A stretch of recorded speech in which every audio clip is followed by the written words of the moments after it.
ইসলাম যে বলছে তুমি শেষ রাতে কিন্তু জাগবা, শেষ রাত ঘুমাইও না, প্রথম রাত ঘুমাও, শেষ রাত জাগো। শেষ রাত একবার জাগবাই। আল্লাহ যারে ভালোবাসে শেষ রাত তারে একবার জাগানোই। সে 3টায় ঘুমাইলেও দেখবো যে 5টার সময় জাগছে।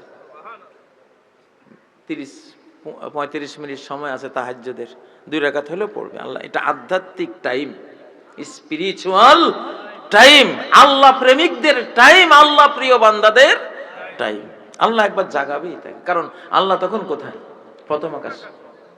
তিনি শেষ রাত্রে প্রথম আকাশে আসেন। এই জন্য তোমারে জাগান, আমি আসছি, তোমার কিছু লাগবে না, তোমার কিছু দরকার নাই, আমারে বলো না। এই জন্য আল্লাহ জাগায়। সুবহানাল্লাহ। দেখেন আমার বয়স কিন্তু 65 বছর, 65 বছর। আমরা শেষ রাত্রে যে জাগি, শেষ রাত্রে জাগলে কি হয়? নবীজি বলছেন মাতরাদাতুল লিদ্দায়ে মিনাল জাসাদ, শরীরে কোন রোগ, চাই ক্যান্সার হোক, আলসার হোক, শরীরের কোনো ব্যাধি থাকবে না। সমস্ত ব্যাধিকে আল্লাহ যে প্রথম আকাশে আছেন, তুমি ওনার সান্নিধ্যে যে দাঁড়াইছো, এই বরকত, আল্লাহর জাতের বরকতে তোমার শরীর থেকে সমস্ত রোগ ব্যাধি আল্লাহর নূরে, অদৃশ্য নূরে সবকিছু ঝাঁটাপেটা করে রোগ ব্যাধির জারাম শরীর থেকে বিদায় করে দিবে। তাতাজাফা জুনুবুহুম আনিল মাদাজি, তাদের পাঁজরগুলো রাতের বেলা বিছানা থেকে আলগা হয়ে যায়। কেন আলগা হয়? তারা তাদের রবের কাছে একটু যাবে, রবের সাথে কথা আছে তাদের। কি আছে? আমরা আল্লাহর সাথে কথা বলি। আমরা এমন জাত, আমরা কার সাথে কথা বলি? দোয়া করি মানে আল্লাহর সাথে কথা বলি, ঠিক না? রব্বানা রব্বানা রব্বানা, হে রব হে রব, এগুলি আল্লাহর সাথে কথা বলছে, আল্লাহর সাথে সাথে সাড়া দিচ্ছেন। কত বড় সৌভাগ্য, ঠিক না? আপনি প্রেসিডেন্টের সাথে কথা বলতে যান, ঢাকা যাইতে হবে, তারপরে কত পারমিশন নিতে হবে, এরপরে আপনার ওই যে মেটাল ডিটেক্টর দিয়ে কত চেক করব, কিছু আছে টাছেনি, ঠিক না? আর আমাদের মালিক এমন মালিক, আপনার কিছু থাকলেও সমস্যা নাই, না থাকলেও তো নাই, আল্লাহ পর্যন্ত পৌঁছার কোনো সুযোগ নাই। আপনি আল্লাহর দরবারে 24 ঘন্টা ওনার সাক্ষাৎকার পাবেন, ওনার সাথে কথা বলতে পারবেন, ঠিক না বেঠিক? ও ভাইরা, তাহলে এমন একটা ইসলাম আমরা পাইছি। এই যুগে আমেরিকা, ইউরোপ, অস্ট্রেলিয়া, রাশিয়া সবাই প্রত্যেকটা গবেষণায় ওরা দেখে ইসলাম সত্য। প্রত্যেকটা গবেষণায় ওরা কি দেখে? ইসলাম সত্য। জাতিসংঘ এখন ঘোষণা দেয় religion is good for kids, শিশুদের জন্য ধর্ম খুবই সুন্দর জিনিস। আমাদের ইসলাম কি বলছে? কি বলছে? যে জন্ম হওয়ার সাথে সাথে ধর্মীয় অনুষ্ঠান পালন করো। তা আমাদের কি শিখাইবা? হাত ধোয়া শিখাইবা তুমি? সুবহানাল্লাহ। এই জন্য মুমিন আল্লাহর হুকুম শুনছে, ভাই এটা বিশ্বাসের জিনিসই, এটা জিনিসটাই কি? বিশ্বাসের। এটা অবিশ্বাস করার কোন সুযোগ নাই। যুবকরা গৌরব করো, ইসলামের এক একটা বিধান এরকম, এক একটা বিধানের কারণে এই যুগে হাজার হাজার বড় বড় বিজ্ঞানী মুসলমান হচ্ছে। একটা হাদিস আছে, নবীজি বললেন, তোমরা যখন কেউ বিছানায় যাইবা, ফালিয়ানফুদহু বিসনফাতি ইজারি, তোমরা বিছানায় শুতে যাও না, কাপড়ের আঁচল দিয়া বা একটু গামছা দিয়া, একটা কোনা দিয়া বিছানাটা ঝাড়িয়া তার উপরে ঘুমাইও।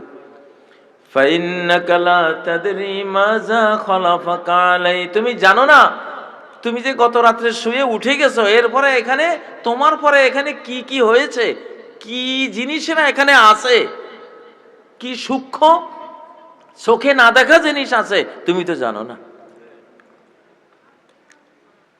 যুবকরা, ইসলামকে সম্মান করো। ইসলাম মহাবিজ্ঞানীর নাজিল করার দিন, ঠিক না? ঠিক না?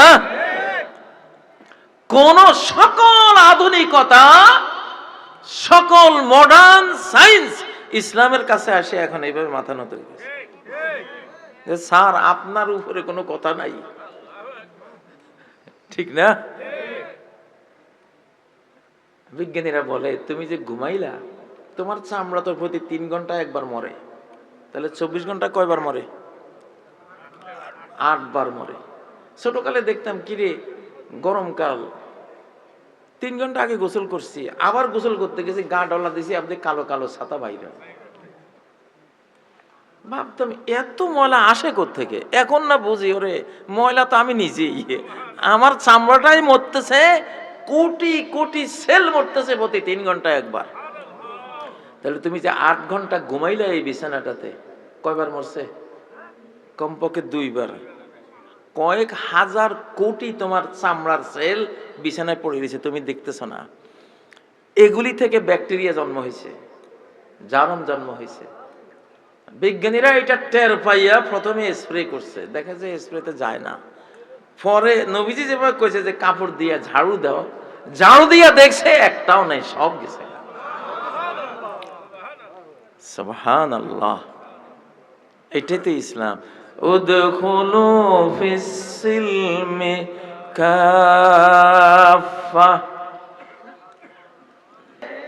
ঘুম ছাড়া কত রাত আমি ঘুমাইতে দেই নাই, আমারে পড়ার কারণে ঘুমাইতে পারো নাই। কত দিন ছিল পড়তে পড়তে পানির পিপাসা লাগছে, পানি পান করার সুযোগ পাও নাই। আমি সেই কোরআন।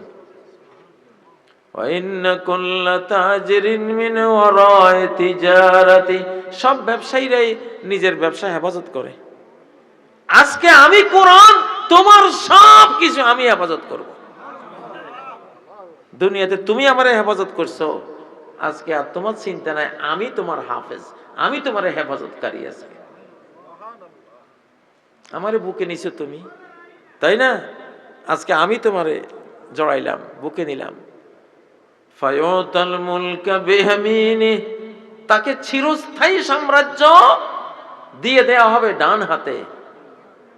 ওয়াল খুলদা বিশমালি, চিরস্থায়ী জীবন, মৃত্যুহীন জীবন দিয়ে দেওয়া হবে বাম হাতে। তুমি যে কোরআন পড়ছো, এই নাও সাম্রাজ্য, এই নাও মৃত্যুহীন জীবন, মরবা না আর। তোমার 2টা দিলাম। ওয়ায়ুলবাসু ওয়ালিদাহু হুল্লাতান, তার মা বাবারে এনে 2 সেট জামা এত উন্নত পরিয়ে দেওয়া হবে। লা তাকুমু লাহুমাদ দুনিয়া, গোটা দুনিয়ার মূল্য, দুনিয়ার সমস্ত সম্পত্তির মূল্যের চেয়ে ওই 2 সেটের মূল্য বেশি।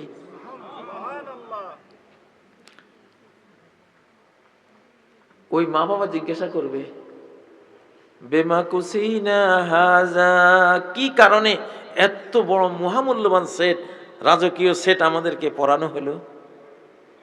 তখন আল্লাহর পক্ষ থেকে বলা হবে, বেতালিমে ওয়ালাদিকুমুল কোরআন, তোমাদের সন্তানটারে, ছেলেটাকে মেয়েটাকে যে আল্লাহর কোরআন শিখাইছো, এইটা সেটার পুরস্কার।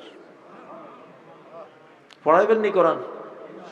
কারা কারা কারা কারা বাচ্চান দুনিয়াতে আসার আগে থেকে নিয়ত করি ফেলান ইনশাআল্লাহ, আমিন। আল্লাহ তাআলা সন্তান দিলে কি পড়াবো?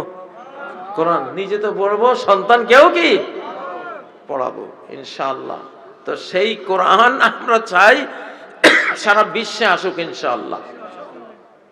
কোরআন এখন 57 মুসলিম দেশকে একসাথ করে দেবে ইনশাআল্লাহ। 57 মুসলিম দেশ মিলে একটা মুসলিম যুক্তরাষ্ট্র, একটা পরাশক্তি তৈরি হয়ে যাবে এখন ইনশাআল্লাহ। এটা দেখবেন, কারণ এখন কোরআন বাস্তবায়ন হবে। আল্লাহর ক্ষমতা বলে, কার ক্ষমতা বলে? আল্লাহ আমাদের ক্ষমতার মুখাপেক্ষী না। কাবা শরীফ যে আবাবিল দিয়ে আল্লাহ ধ্বংস করে দিয়েছেন, আমাদের সাহায্য লাগছে? মানুষের সাহায্য লাগছে? ফেরাউনরে তলাইছেন যে, মানুষের সাহায্য লাগছে? নমরুদের ল্যাংড়া মশা দিয়া এবং মশক বাহিনী দিয়ে গোটা বাহিনী মেরে দিয়েছেন, মানুষের সাহায্য লাগছে? লাগে নাই। কওমে লূতকে ধ্বংস করে দিয়েছেন, মানুষের সাহায্য লেগেছে?